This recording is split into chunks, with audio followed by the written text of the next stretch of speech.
बिस्मिल्लाहिर्रहमानिर्रहीम and hello everyone. हम लोग कंपनी अकाउंट्स के टॉपिक स्टार्ट कर करा था हम लोगों ने लास्ट क्लास के अंदर। और लास्ट क्लास के अंदर हमने समझा था कि कंपनी होती क्या है, वो किस तरीके से काम कर रही होती है, उसकी कुछ डिटेल्स, उसके कुछ एडवांटेजेस, उसके कुछ डिसएडवांटेजेस। तो ये सारी जो चीज़ें हैं हम लोगों ने लास्ट क्लास के अंदर कवर करी थी। ठीक है। ये फिर उसके बाद हम लोगों ने शेयर देखे थे, शेयर क्या होते हैं, शेयर की पार वैल्यू किसको कहा जाता है। और उसके बाद फिर हम लोगों ने थोड़ा सा एजीएम के बारे में देखा था कि एनुअल जनरल मीटिंग क्या होती है और उसके अंदर क्या कुछ हो रहा होता है। और उसके बाद फिर हम लोगों ने कुछ डिसएडवांटेजेस और एडवांटेजेस दोनों भी पार्टनरशिप के देखे थे। आज की जो हमारी क्लास है ना, ये एक बड़ी इंपॉर्टेंट क्लास है और इसके अंदर हम काफ़ी ज़्यादा चीज़ें और डिटेल में समझेंगे कंपनी से रिलेटेड। ठीक है। ये आपको और भी काफ़ी सारे टॉपिक्स के अंदर हेल्प करेगा, जैसे कि आपका अगर बिज़नेस का पेपर है तो बिज़नेस के अंदर भी आपको ये हेल्प करेगा अकाउंटिंग के साथ-साथ। तो आज जो हम बात करना स्टार्ट करेंगे, वो बात करना स्टार्ट करेंगे टाइप्स ऑफ शेयर्स के बारे में। अब ये टाइप्स ऑफ शेयर होल्डर्स जो होते हैं, पहले हम उनके बारे में बात करते हैं कि यार टाइप्स ऑफ शेयर होल्डर्स कौन होते हैं। तो भाई अगर हम इसको एक ब्रॉडर एस्पेक्ट में देखें ना, तो 2 टाइप के शेयर होल्डर्स होते हैं।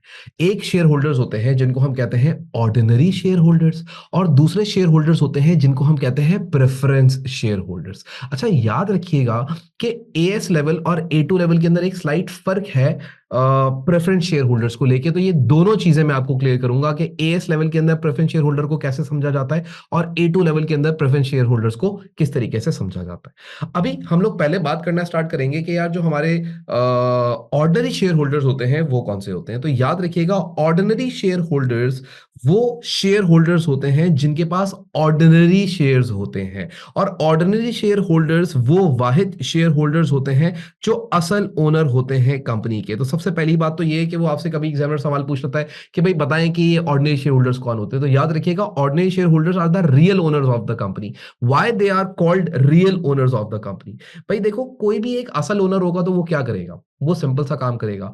अगर प्रॉफिट होगा ऑर्गेनाइजेशन में तो उसको पैसा मिलेगा, और अगर ऑर्गेनाइजेशन प्रॉफिट नहीं करती तो उसको कोई पैसा नहीं मिलेगा। इसी वजह से जो ऑर्डिनरी शेयर होल्डर्स होते हैं, इनके साथ यही होता है कि अगर कंपनी प्रॉफिटेबल है, अगर कंपनी प्रॉफिट्स बना रही है, तो इनको डिविडेंड्स मिला करेंगे। अब डिविडेंड्स का मतलब क्या होता है? प्रॉफिट का शेयर मिला करेगा। ठीक है, तो उसको हम डिविडेंड्स कहते हैं। तो ऑर्डिनरी शेयर होल्डर्स जो होते हैं वो सबसे पहली बात रियल ओनर्स होते हैं, असल ओनर्स होते हैं किसी भी कंपनी के। सबसे पहला पॉइंट ये याद रखिएगा। ठीक है, असल ओनर है। वाई? जब कंपनी प्रॉफिट्स करेगी तो इनको डिविडेंड्स मिलेंगे, और जब कंपनी प्रॉफिट्स नहीं करेगी तो इनको डिविडेंड्स नहीं मिलेंगे। लेकिन एक चीज और याद रखिएगा कि जो ऑर्डिनरी शेयर होल्डर्स होते हैं, अगर कंपनीज हाई प्रॉफिट्स कर रही हैं तो इनको हाई डिविडेंड मिलेगा, और अगर कंपनी लो प्रॉफिट्स कर रही है तो इनको लो डिविडेंड मिलेगा, और अगर कंपनी नो प्रॉफिट कर रही है, कोई प्रॉफिट नहीं कमा रही, तो इनको भी कोई डिविडेंड नहीं मिलेगा। रियल ओनर की तरह ही बिल्कुल ये लोग होते हैं। बात समझ आई? अगली चीज ये लिखी हुई है यहाँ पे कि they have voting right in annual general meeting. अब मैंने आपको लास्ट क्लास में बताया था ये एनुअल जनरल मीटिंग कब होती है? ईयर एंड जब हो जाता है, साल जब खत्म हो जाता है, फाइनल अकाउंट्स प्रिपेयर हो जाते हैं, वो ऑडिट हो जाते हैं, उसके बाद फिर एजीएम रखी जाती है। और उस एजीएम के अंदर ये जो शेयर होल्डर्स होते हैं, सिर्फ ऑर्डिनरी शेयर होल्डर्स को ही बुलाया जाता है, और ऑर्डिनरी शेयर होल्डर्स ही वहां पे वोट करके और एक सीईओ इलेक्ट करते हैं किसी भी कंपनी के लिए। बात समझ रहे? जो भी उनकी कंपनी के अंदर बोर्ड ऑफ डायरेक्टर्स होंगे, उनमें से कोई ना कोई एक बंदा जो उनको ज्यादा सूटेबल लगता होगा कि ये हमारी कंपनी को ज्यादा बेहतर तरीके से रन कर सकता है, ज्यादा बेहतर तरीके से इसको प्रॉफिटेबल बना सकता है, तो उसके आइडियाज के ऊपर ये उसको इलेक्ट करेंगे वोटिंग करके। तो पहला, ये रियल ओनर्स हैं। दूसरा, इनके पास ही सिर्फ वोटिंग राइट होता है और किसी और के पास वोटिंग राइट नहीं होता।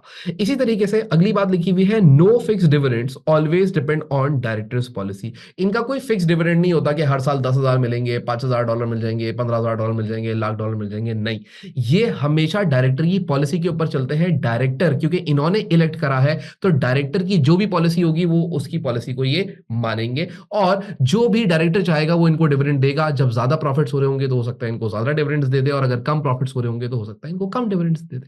तो ये हमेशा डिपेंडेंट होते हैं किसके ऊपर? डायरेक्टर की पॉलिसी के ऊपर। इनका कोई फिक्स रेट नहीं होता, इनको कोई फिक्स अमाउंट हर साल नहीं मिलती, बल्कि it always depend on directors policies and the profit of organization या बिजनेस। बोलता है they rank last at the time of distribution of profits and in the case of insolvency. इसका मतलब क्या है? इसका मतलब यह है कि जब भी कंपनी के अंदर प्रॉफिट की डिस्ट्रीब्यूशन होगी तो इनको जब प्रॉफिट डिस्ट्रीब्यूट किया जाएगा तो सबसे आखिर में किया जाएगा। यानी कि लेट सपोज मैं आपको ऐसे समझा देता हूं कि यार दो टाइप के शेयर होल्डर हैं, एक प्रेफरेंस शेयर होल्डर है और एक ऑर्डिनरी शेयर होल्डर है। अब कंपनी ने प्रॉफिट इतना करा है कि सिर्फ प्रेफरेंस शेयर होल्डर को ही दे सकती है कंपनी और ऑर्डिनरी को नहीं दे सकती, तो इनको कोई डिविडेंड नहीं मिलेगा क्योंकि ये सबसे लास्ट में रैंक करेंगे, सबसे आखिर में जो प्रॉफिट बचेगा वो इनको मिलेगा। और इसी तरीके से जब इंसॉल्वेंसी हो रही होगी, लेट सपोज कंपनी बिक रही है और वो कंपनी बंद हो रही है, तो कंपनी बंद होते हुए कंपनी पहले अपनी सारी लायबिलिटीज, करंट लायबिलिटीज, फिर लॉन्ग टर्म लायबिलिटीज, ये सब पे ऑफ करेगी। फिर जो उसके वो होंगे, क्या कहते हैं, प्रेफरेंस शेयर होल्डर होंगे, उनके पैसे उनको वापस करेगी। और अगर आखिर में कुछ बच गया तो वो पैसा इन ऑर्डिनरी शेयर होल्डर को वापस कर दिया जाएगा। और अगर कुछ नहीं बचा तो इनको कुछ भी नहीं मिलेगा क्योंकि ये असल ओनर्स हैं, ये रियल ओनर्स हैं। तो रियल ओनर्स के साथ तो फिर यही चीजें हो रही होती हैं। प्रॉफिट्स के टाइम में प्रॉफिट भी ज्यादा कमाएंगे और नुकसान के टाइम में नुकसान भी इन्हीं को ही उठाना पड़ेगा। बात समझे? तो यहां पे अभी हम लोगों ने टोटल ये चार पॉइंटर्स देखे। नंबर वन हम लोगों ने देखा कि भाई क्या है,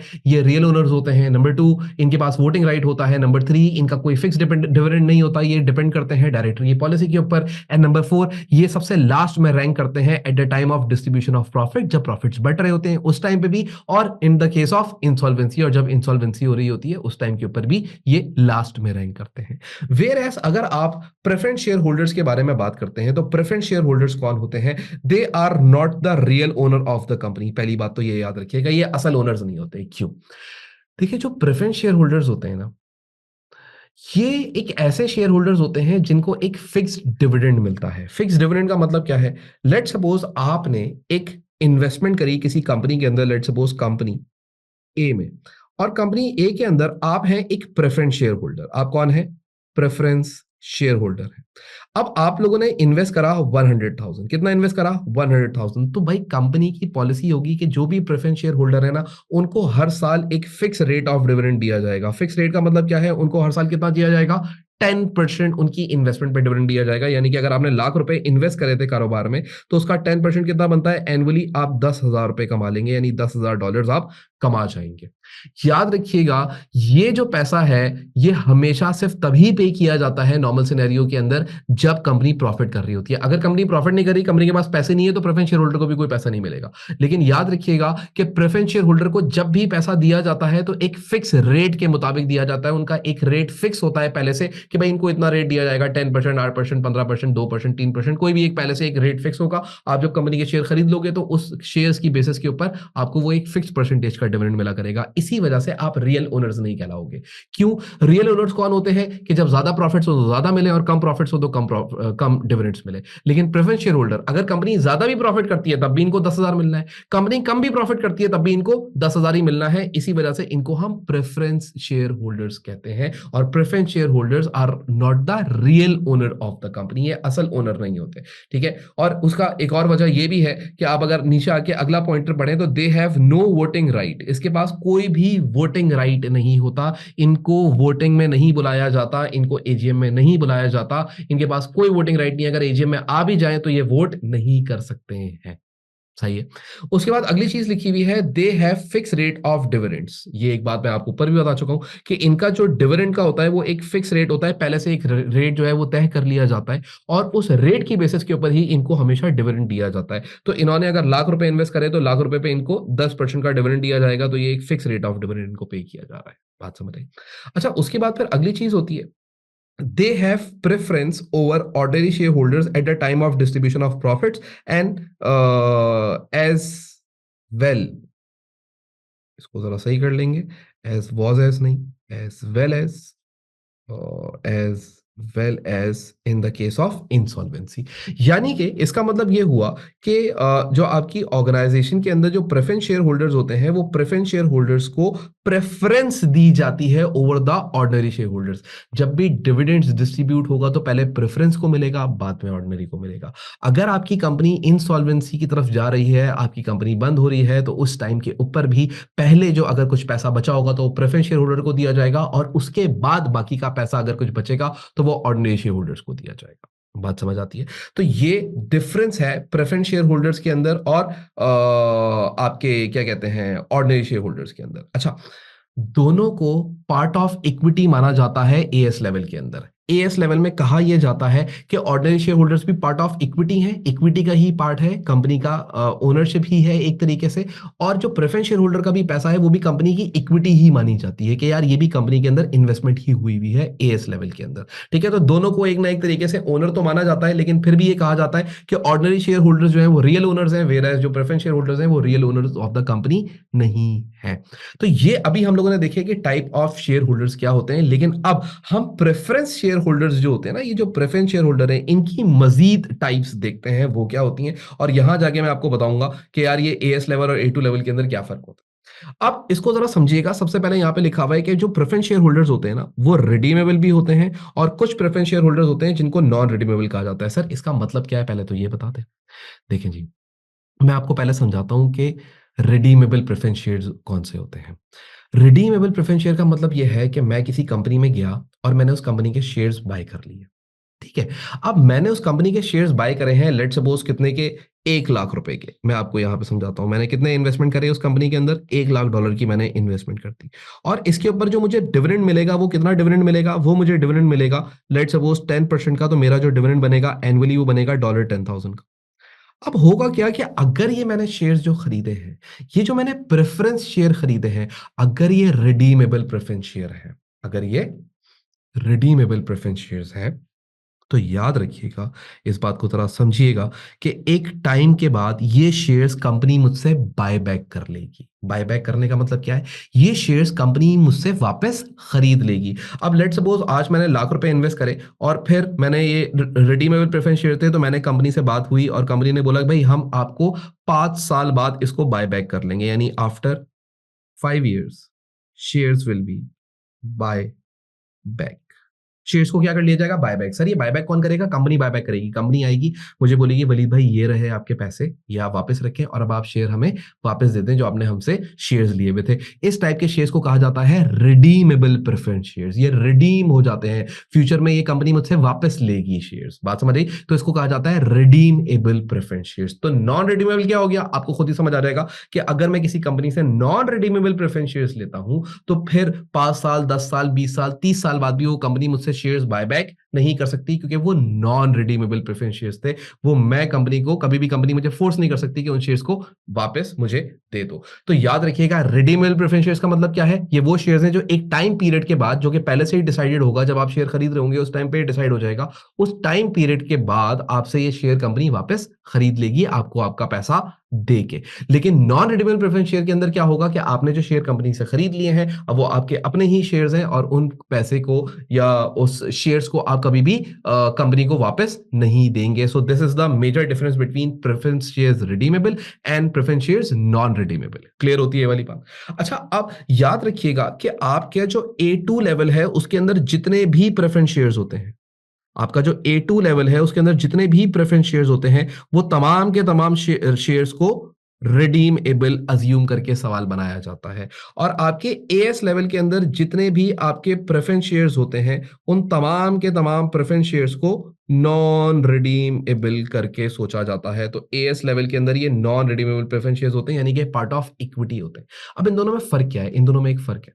याद रखिएगा, जो redeemable non redeemable preference shares है ना, इसको हम मानते हैं कि यार ये हमारी इक्विटी का पार्ट है। ये किसका पार्ट है, इक्विटी का पार्ट है, यानी कि ओनरशिप है शेयर्स की। लेकिन जो A2 लेवल, या फिर हम इसको ऐसे बोलेंगे, जो नॉन रिडीमेबल प्रेफरेंस शेयर्स होते हैं ना, नॉन वो सॉरी रिडीमेबल प्रेफरेंस शेयर्स जो होते हैं, ये बेसिकली आपकी इक्विटी नहीं होती, बल्कि आपकी एक लॉन्ग टर्म लायबिलिटी होती है कंपनी की। क्यों सर, ऐसा क्यों, सोच के देखो।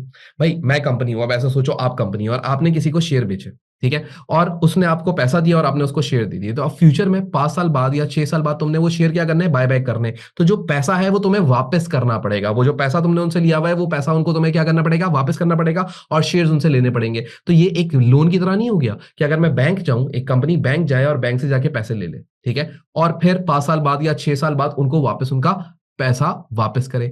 ऐसे ही रिडीमेबल प्रेफरेंस शेयर में भी हो रहा है कि भाई मैं आज उनसे पैसे ले रहा हूं, लेकिन 5 साल 6 साल बाद जाके मैं उनको ये पैसे वापस करके उनसे शेयर्स बाय बैक कर लूंगा। तो याद रखिएगा, जो रिडीमेबल प्रेफरेंस शेयर्स होते हैं वो हमेशा कंपनी के लिए एक लायबिलिटी की तरह काम करते हैं, लेकिन जो नॉन रिडीमेबल प्रेफरेंस शेयर्स होते हैं वो हमेशा कंपनी के अंदर एक इक्विटी की तरह काम करते हैं। इसको कंपनीज लायबिलिटी नहीं मानती अपनी। क्यों लायबिलिटी नहीं मानती? क्योंकि जो नॉन रिडीमेबल प्रेफरेंस शेयर है ना, इसका पैसा कभी कंपनी ने वापस देना ही नहीं है शेयर होल्डर को।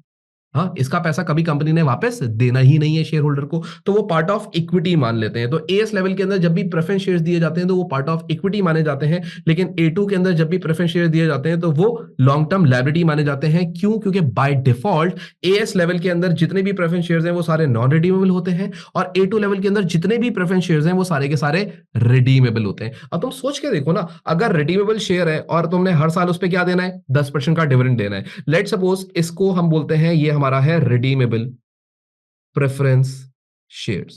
और इसी तरीके से एक और बात करते हैं बैंक लोन की। तो देखो दोनों कितने सिमिलर होंगे। भाई लेट सपोज मैं बैंक से लेता हूं 1 लाख रुपए, और बैंक को मैं बोलता हूं कि भाई बैंक का इंटरेस्ट बनता है हर साल का 10% का, तो मैं उनको एनुअली 10 साल क्या करता रहूंगा, इंटरेस्ट पे करता रहूंगा। कितने का? 10,000 का, 10,000 का, 10,000 का, यही काम करूंगा। और उसके बाद फिर एक ना एक दिन जो भी बैंक से मेरा वादा हुआ होगा, उस दिन लेट सपोज आफ्टर 5 years मैं रीपेमेंट ऑफ लोन करूंगा। अब अगर तुम नोटिस करो तो इन दोनों चीजों में बिल्कुल सिमिलैरिटी है। ये भी और ये भी दोनों सेम बातें। यहां पे आपने किसी बंदे से पैसा लिया और बंदे से पैसा लेके उसको एक फिक्स रेट ऑफ डिविडेंड देते गए, जब तक देते गए जब तक आपके वो पूरे 5 साल कंप्लीट नहीं हुए, और 5 साल के बाद आपने क्या करे, उसको उसका पैसा वापस देके शेयर वापस खरीद लिए।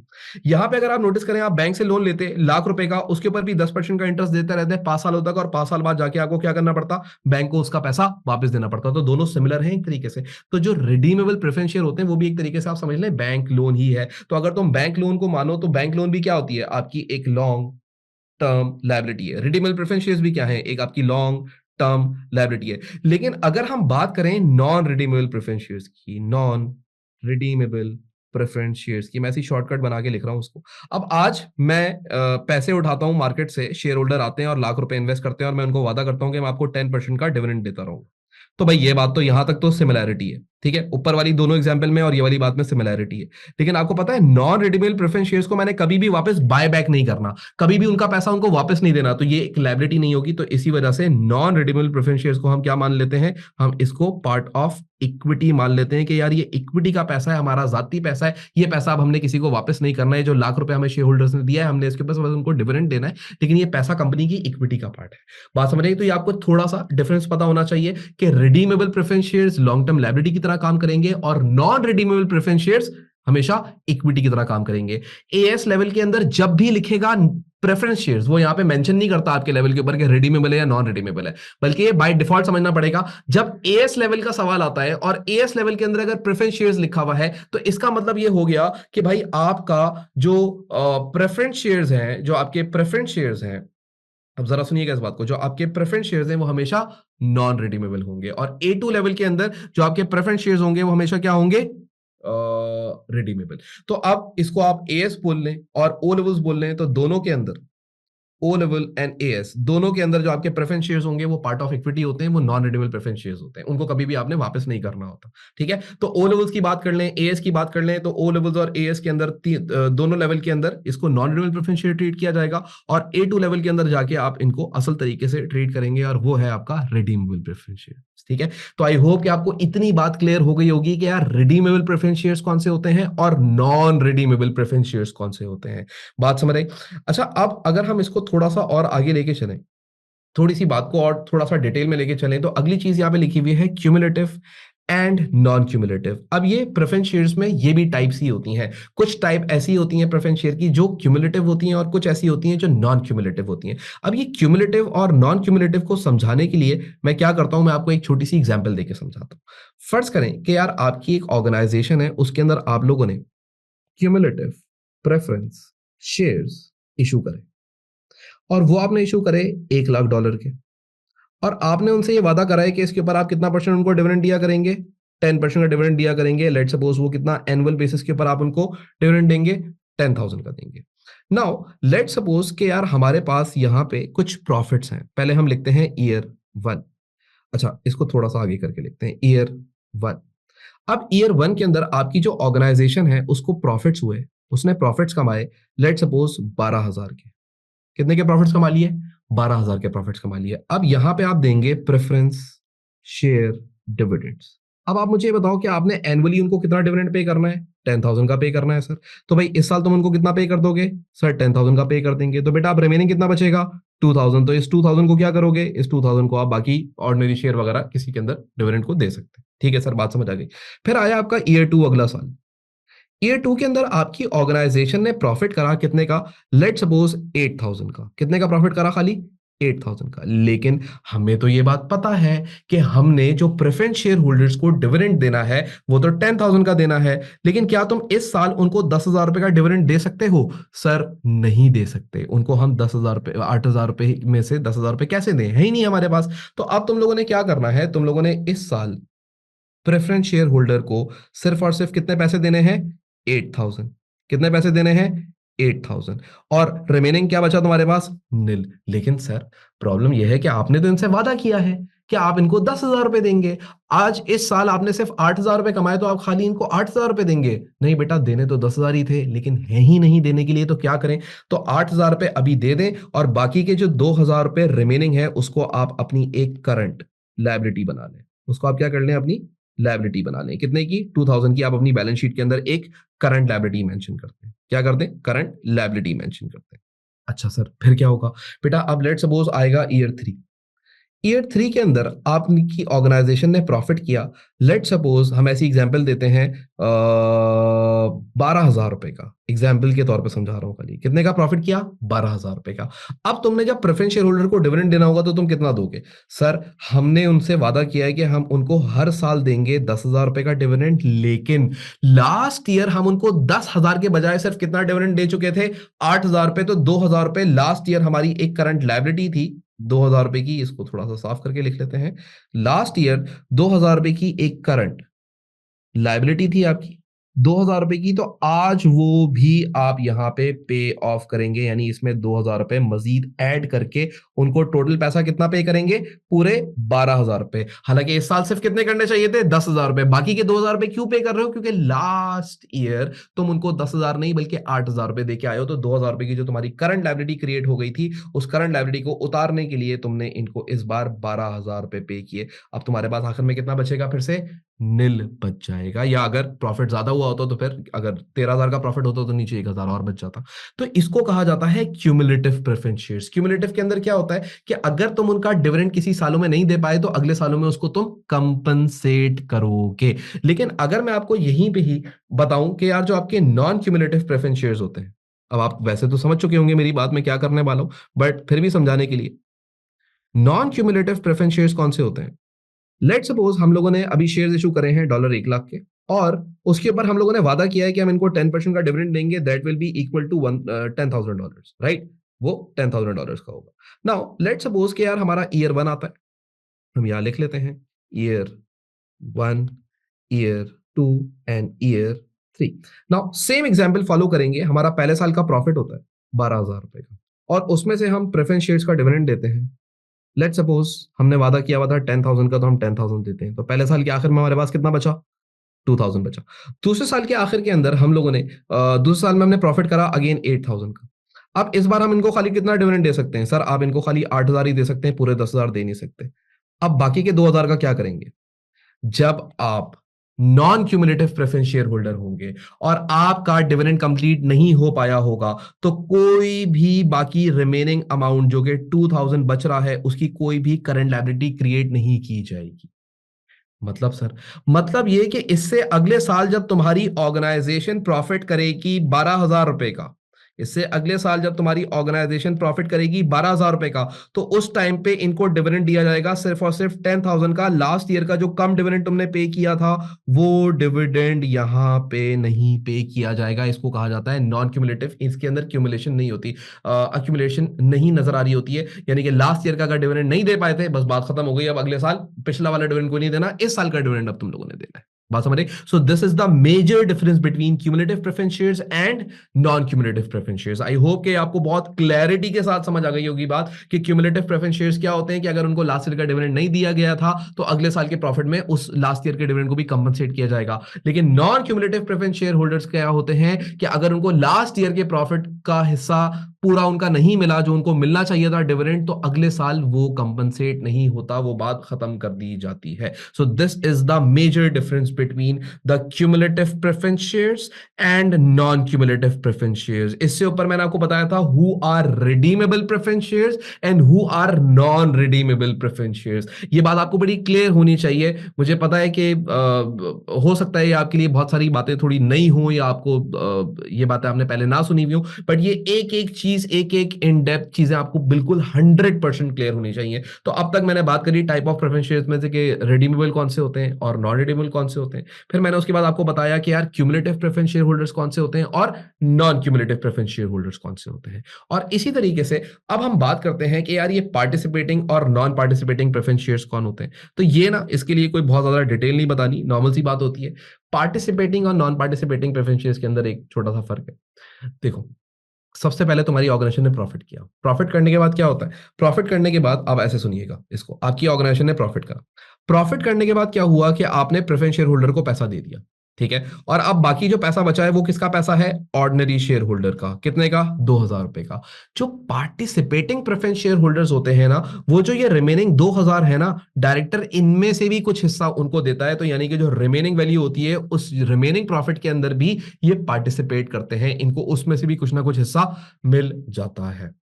Again depending on the director policy या जो भी उनके पास पहले से सेटलमेंट हुई भी हो। तो पार्टिसिपेटिंग प्रेफरेंस शेयर होल्डर्स कौन से होते हैं? जो रिमेनिंग प्रॉफिट बचा होता है, ऑर्डिनरी शेयर होल्डर का जो हिस्सा होता है उसमें से भी ये कुछ पार्टिसिपेट करते हैं, यानी कि इनको भी कुछ हिस्सा थोड़ा सा मिलता है। वेयर एज जो non participating preference share holders होते हैं उनको इसमें से कोई भी हिस्सा नहीं मिलेगा। अच्छा, पार्टिसिपेटिंग नॉन पार्टिसिपेटिंग आपसे पूछता नहीं है, इतनी ज्यादा डिटेल में नहीं है, but cumulative, redeemable, non redeemable, ये आपको बड़ा परफेक्टली क्लियर होना चाहिए। तो आई होप कि जो मैंने आपको टाइप्स ऑफ प्रेफरेंस शेयर्स बताए कि यार ये जो प्रेफरेंस शेयर्स होते हैं इनकी टाइप्स क्या होती है, तो सबसे मेजर चीज जो आपको पता होनी चाहिए वो क्या है? ओ लेवल्स के अंदर जितने भी प्रेफरेंस शेयर्स होंगे वो सारे नॉन रिडीमेबल होंगे। एएस लेवल के अंदर जितने भी प्रेफरेंस शेयर होंगे सारे नॉन रिडीमेबल होंगे। लेकिन ए2 लेवल के अंदर जब भी प्रेफरेंस शेयर्स होंगे तो वो सारे के सारे रिडीमेबल माने जाएंगे, यानी कि उनको as a long term liability treat किया जाएगा। और ओ लेवल्स और एएस लेवल के अंदर इनको एज अ इक्विटी ट्रीट करेंगे। आई होप कि ये वाली बात आपको बहुत अच्छे तरीके से समझ आ चुकी होगी, राइट?